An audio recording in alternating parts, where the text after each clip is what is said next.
Hello පුඩිස් and ට්‍රැවලර්ස් කොහොමද ඔයාලට අද ඉතින් මම පුංචි වීඩියෝ එකක් ගෙනාවා. මම පළවෙනි පාර තමයි මේ එලිෆන්ට් රොක් ගියේ.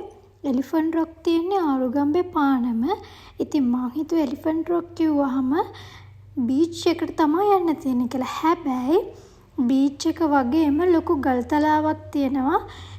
ඒකට නගින්න ඕනේ. එතකොට තමයි හොඳට බීච් එක සම්පූර්ණයෙන් වටේම පේනවා වගේම සන්සෙට් එක බලන්න තමයි ගොඩක් ටුවරිසම් අය වගේම අපේ ලංකාවේ අයත් මෙතෙන්ට යන්නේ සන්සෙට් එක බලන්න.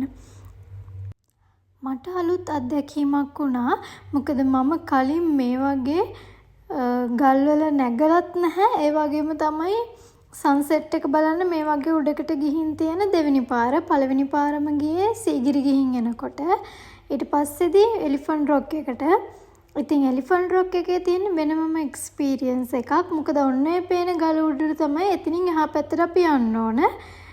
සන්සෙට් එක තාම හරියටම පේන්නේ නැහැ. ওই විදිහට තමයි තියෙන්නේ. බීච් එකට පේන විදිහට. දැන් අපිට පාර හොයාගන්න බැරි වුණා මුලින්ම කොහොමද ගල උඩට යන්නේ කියලා.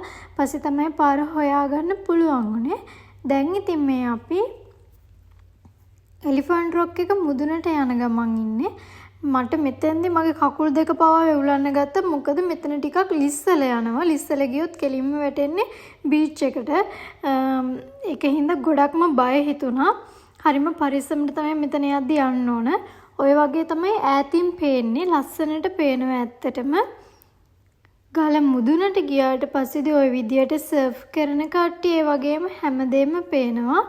මාරම ලස්සන view එකක් තමයි මෙතන දකින්න පුළුවන් උනේ.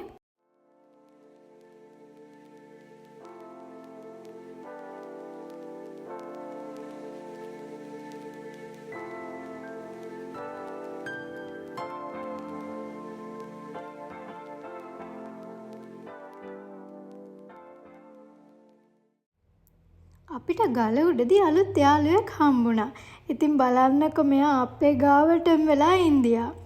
ඒ වගේම සන්සෙට් එක ඉවර වුණාට පස්සේදී අපි ඉක්මනින්ම ආය එන්න පිටත් වුණා.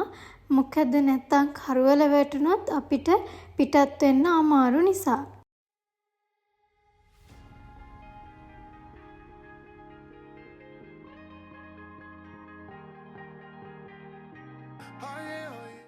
පානම ගිහින් එනකොට කැම කන්න පුළුවන් රසම රස කඩයක් තමයි ඉතින් මේ තියෙන්නේ.